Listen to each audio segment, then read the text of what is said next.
Alright, so today's adventure is a different one. We're going to go ahead and do a little reloading, I think. Since I got some time at home due to COVID-19, I figure I'll go ahead and maybe do a reloading video. I am by no means an expert in reloading. This is my 8th year doing it solid. 8 years. My father, growing up, the 20 plus years that I was in the military, I didn't reload just because it was such a hassle of moving gunpowder and everything else in government quarters, so I didn't do any reloading then. But then when I retired, I got back into it. But hopefully we can do some learning together. I'm going to do some 6.5 Grendel loads today. We're using 90 grain TNT Speer projectiles. You used to get these really cheap when I bought them in bulk years ago. I didn't even pay 16 cents a projectile for them, so they're pretty nice. Now they've gone up in price. So as far as my recipe, of course, I always try to go by loading data, published loading data. This is for the 6.5 Grendel forum, and I've got other data as well. But what I usually do is I compile all the books because all the numbers are always different. The powder manufacturer's maximum charge weight sometimes is always a little bit more or a little bit less than the bullet manufacturer's charge weight, or even the case manufacturer's charge weight. So what I do is I go ahead and compile a spreadsheet, and then I try to average it out. So for the 90 grain TNTs with exterminator powder, the bullet manufacturer's charge weight is 30.7 max. The powder manufacturer's charge weight is 30.0. I started out doing my ladders at 29 grains, and then I went up from there. The last load that I got excellent results with, and no primer deformations, was 30.4. And I was getting sub MOA groups out of an 18-inch Grendel, as well as out of a 12-inch Grendel. Sub MOA all the way out to 300 yards. Even with that 12-inch Grendel, it was phenomenal. I'll throw in some pictures at the end of this video, and you'll be able to see the groups. Using my lab radar in my last series that I shot with the 30.4 grains, I got an average of 2707 feet per second, with the highest at 2723 and the lowest being 2692. The extreme spread was 31, and the standard dev was 8.9. For a low cost budget round, I'm happy with this. The Speer 90 grain TNTs, I paid $16 for 100 of them. Now they're a little bit more expensive, actually quite a bit more expensive. I don't think you can get them for under 20 for a box now, but I got plenty of boxes still left. And then the ram shot exterminator powder, I bought that in the big jugs, a lot cheaper than any Varget or Hodgdon or anything else that I could find. So I got a real good deal on the powders as well. And I'm using Starline Brass, another local company here in Missouri that I love to support. I'm going to punch some brass, resize it that I've already lubed up, and clean out the primer pocket. I check it with my gauge, but being a Grendel, I hardly ever have to resize, which is what I really like about the round.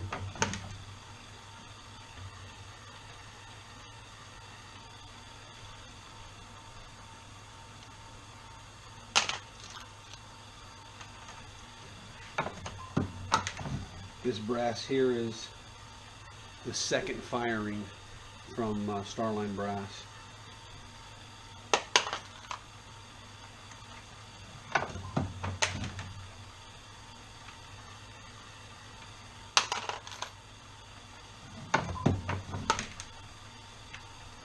I won't I won't videotape the whole process just because it's kind of redundant and boring to some people.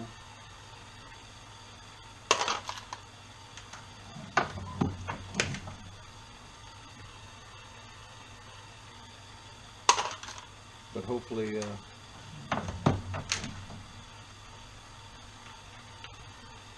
we'll get some good results with this. I have not shot my Grendel in over 6 months between work and church and kayak fishing. Has been taking up a lot of my time. I guess I need to alternate my hobbies so I get more time.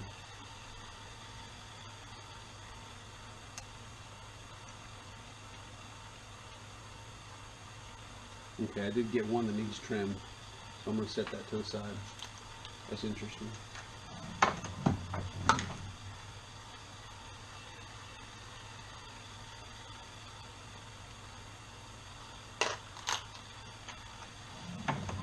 It's probably right on that edge. Just barely needs trimmed.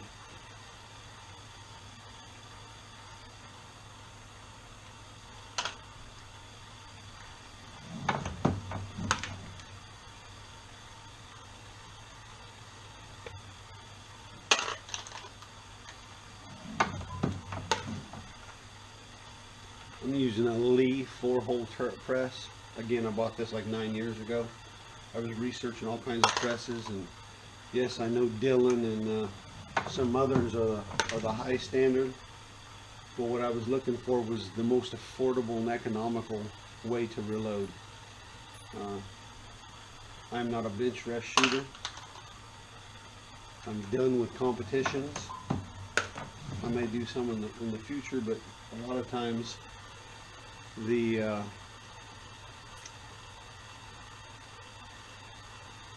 competition community sometimes can ruin a hobby.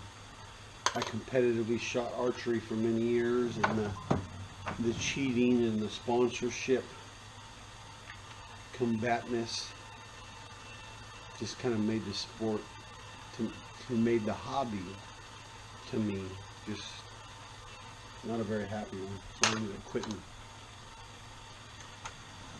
competitive archery. Kind of terrible that we can run a sport like that.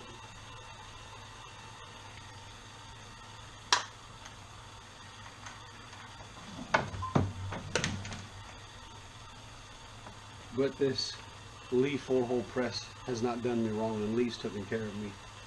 The first year that I was reloading, due to my error, user error, I broke a die. Well, the primer pin. I broke the priming pin, and I stripped out a collar, and Lee replaced them for free. I didn't have to pay postage, which is really nice. You want to see some really good reloading videos? Johnny's Reloading Bench. I've been watching him for a couple years now. He's got some good info, some good tips. Pretty squared away channel. And he does a lot with the Grendel as well. So loading up the sonic cleaner. Again, I'm a tightwad, so I bought a cheap Harbor Freight model, but it works perfect. Half the price of a lot of other ones. The only thing is it didn't come with a suspended basket. So I just made my own. I just put this ruler in here that actually suspends the brass instead of not laying it on the floor, from the floor of the sonic cleaner mannequin. And get my words back.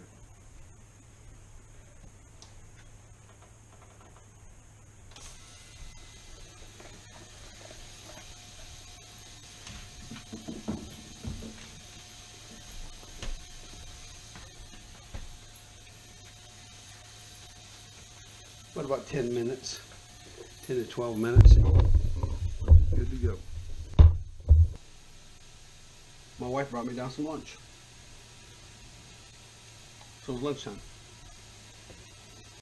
Alright, so for the sake of time, I already have a bunch of cases already primed. So I'm not going to go through the whole priming process. But I bought the Frankfurt Arsenal hand primer, and then I'll prime 100, 200, I mean, however many, watching TV or something, you know, sitting on the couch, and I set my primer depth to however I want, and man, I'll just go to town. So I've done 500 cases of Grendel already. I got the RCBS Charge Master, and then I have a Gym Pro scale on the side that I double check. But this Charge Master's pretty accurate.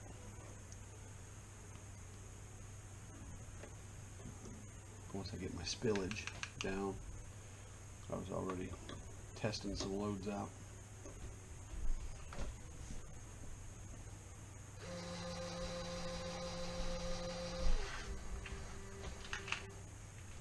Again, 90 grain Speer hollow point. That's what we're loading for the Grendel. 30.4, dead even. I double check it with my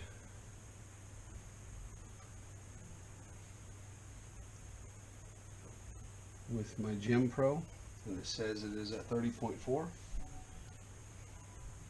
And I load my first round.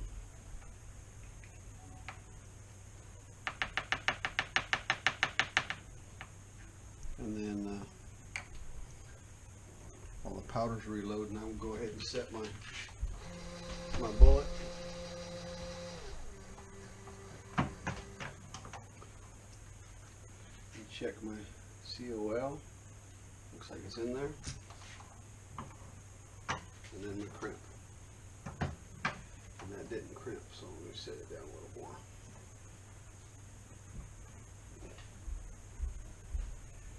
It's kind of a slower process this way,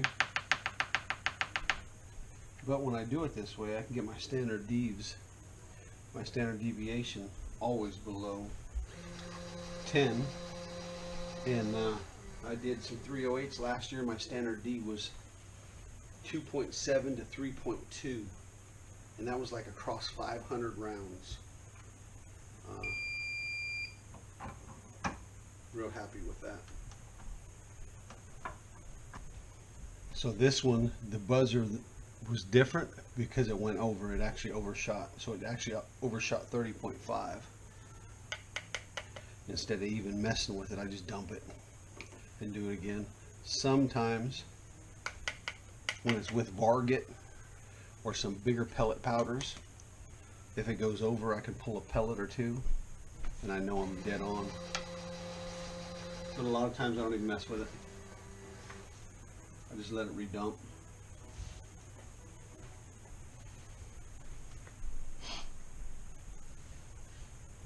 Even because I'm yakking, the process is seems like it's a little longer too. 30.4. Okay, and I'll double check it on my scale. 30.4. Dead on.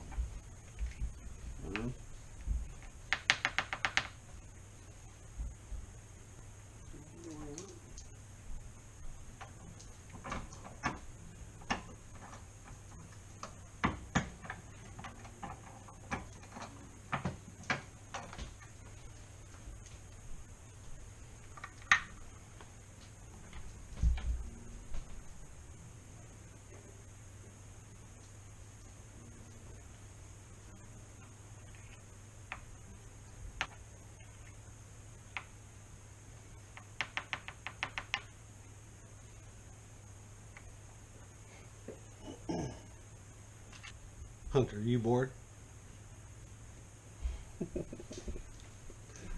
And then the finished product. And then hopefully we'll get out and shoot these ones from the bench. But this isn't the first batch of these, so I do know how well they do shoot. They shoot awesome. I really like them a lot.